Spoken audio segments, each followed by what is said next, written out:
Hey, there we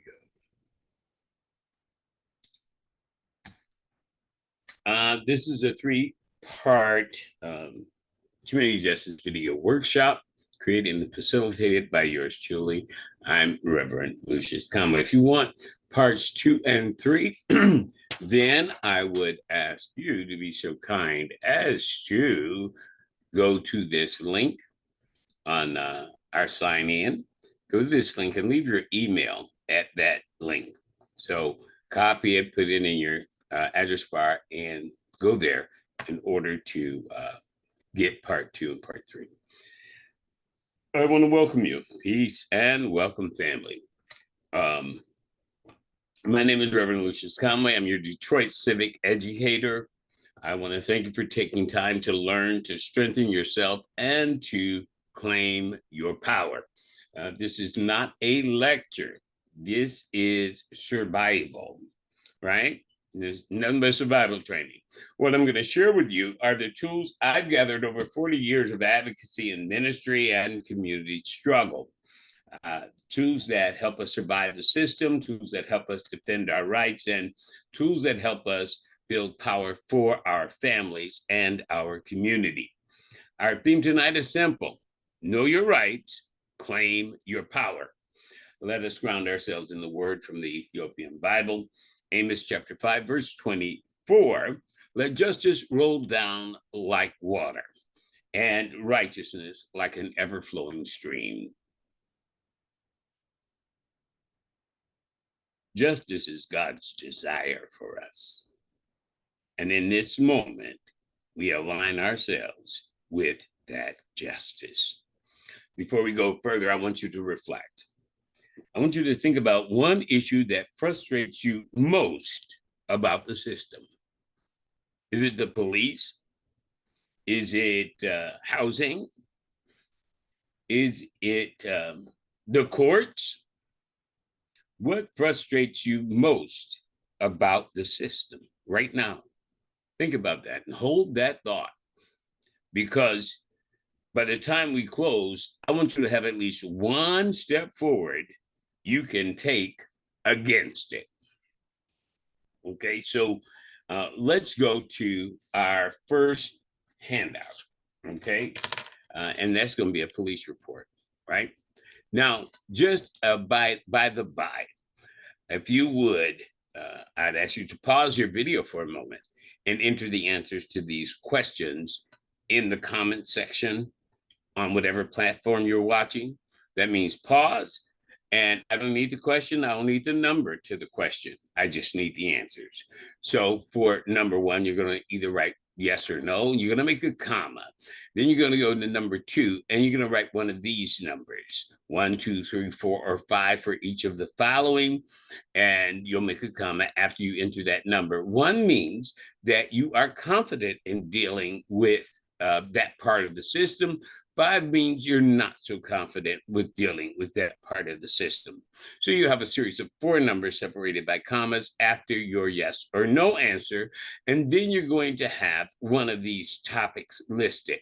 Which thing are you most interested in today? Pick one of those, write it out, or write a different one if there's a different one that interests you, and then list one problem you or someone else you know is facing right now with the system. You never know, I might be able to help.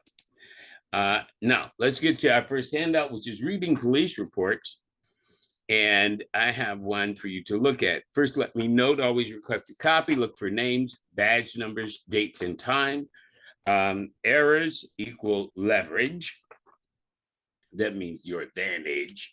And you have to note each mistake in writing. Most people don't even look at their police reports. Don't you make that mistake? Police report contains those names and badge numbers, dates, and times, and too often those details are wrong. And if you don't catch those errors, they become truth in the system. Always request your report, always read it carefully, and always note any mistakes in writing. Now, I can't go over this with you in detail in this short video. That's why I want to do this workshop in person, but we're going to look at it briefly just so I can highlight those things which you should note when you're reviewing your police report, okay? Or the police report of someone you know or love, your son, your daughter, you know, that kind of thing. So this is a real bona fide police report that I've gathered. That's an officer's name and badge number. You want to make note of that. That's the date. Dates and times are extremely important, okay? Because if you get the date or time wrong, then that makes the form wrong and the information false. If the information is false, then it leads to the doubtfulness of the truthfulness of anything else on the report, which is what's normally used as a foundation to bring charges.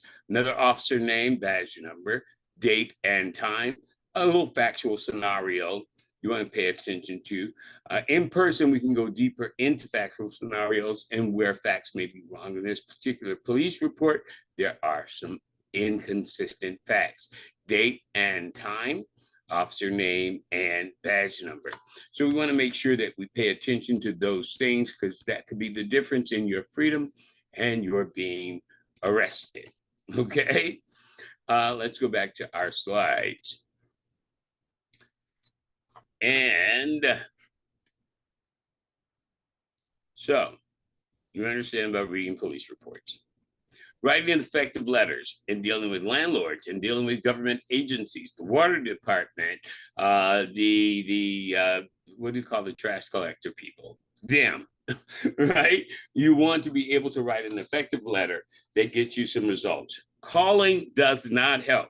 Listen, you can't prove a phone call, and even if you take the name of the person you talk to, they can swear they never heard of you before in life. But when you send a letter, it's a document. You don't have to send it by snail mail. You can actually email it and check in your email that thing that says receipt.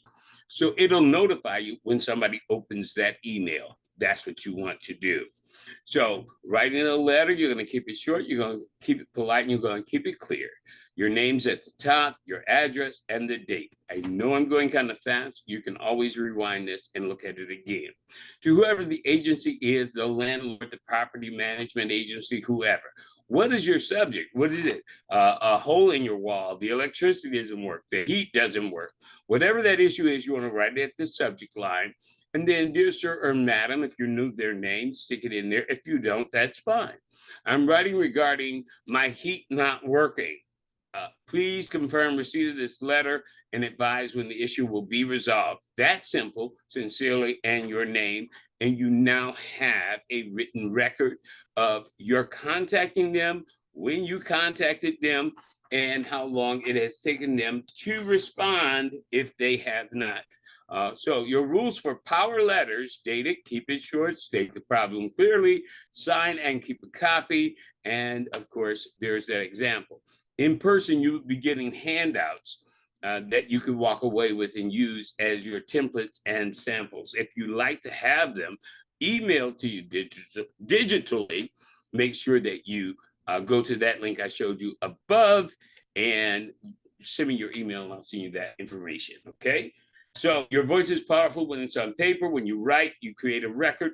When you write, it can't be ignored. Keep it short, keep it clear. Always include the date, your name, and your signature. And I've shown you the example. Third, let's talk about family and work basics, custody, child support, never miss deadlines, workers' comp, forms and dates matter, and keep all your documents safe. In Michigan, deadlines are everything. If you're dealing with child support, custody, workers' comp, missing a date can cost you dearly. Don't miss deadlines, don't ignore mail, and keep every document in one safe place. If we were together, I would be providing you with a handout that you could walk away with, which is why I want to do the in-person workshops, one of the other reasons. And then they're interactive, so you can ask questions, I can answer questions. There are a couple of little kind of role-playing things that I have for us to do. Anyway, this is your one-page legal survival toolkit, a quick guide to handling everyday legal issues in Detroit. And that's the letter that we already went over.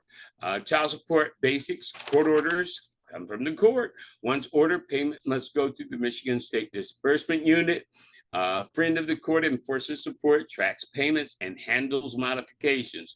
Modification to child support, upward, downward, custody, mine, hers, who has sole custody, who has legal custody, who has physical custody. All of those motions are forms that you simply fill out and file, oftentimes in triplicate. In a one-on-one, I would be able to go into more detail with you about that. Missing a payment can lead to wage garnishment, license suspension, or jail. Most of us are aware of that. If you need a change, you file a motion to modify support with the friend of the court. I think they're on, I'm not going to say because I'm not sure. They used to be at the Third Circuit Court. You can call the clerk there and find out which building they're in now. For workers' comp, if you're injured at work, report your injury within 90 days. That's 3 months. File a claim within 2 years. And your employer's insurance has to cover your medical bills and part of your wages. If they deny that, then you're going to file with Michigan's Workers' Disability Compensation Agency. Always get medical treatment documented right away. So you go to the doctor say, okay, your back's out of socket or whatever. Then you're going to tell the doctor, how soon can I get a copy of that? You want it. Don't wait for a lawyer or anybody else to get it. You want to have it in your possession, make copies and give them out as need be. Furthermore, we went over police reports. You need police reports for crashes, crimes, or insurance claims. You can request from the Detroit Police Department, but you got to know the report number, the date, and the location. Crash reports cost $10 at the last I checked. If stopped, politely ask for an incident report number. So this is a handout you would have been getting, the one I just showed you on screen, if we were together. But we are not, so we're going to move on and let's go back to our slides. There we are. All right, so yeah. So now that's going to conclude our first video. You can always rewind, look at it, and you can always reach out to me. Now, I need you to pause your video and do this post survey for me. It's basically the same questions I asked you at the beginning to check and see if you feel any more confident in dealing with any of these issues or entities. Also, I need you to tell me what information, if any, was most helpful for you today and what information was least helpful to you today. I need both of those answers. And what topics should we cover next time? Let me know. Pick one of these or create one yourself. Tell me what, write it in the comments. You're just answering me in the comments. And would you come back for another session? Yes, no, or maybe. Provide me with those answers. I greatly appreciate it. The other thing is, congratulations, you completed Module 1 of Everyday Legal Survival Skills. Up next is Module 2, Rights at Risk, Police, Housing, and Work. Complete your sign-in, pre-survey, and post-survey, if you would please, and sign up for the next video by going to this link and putting in your email. Your name and phone number are optional. You don't have to put those in, but I would need your email in order to send you the next videos. In the interim, I would like to thank you for joining me, and I look forward to seeing you for video number 2.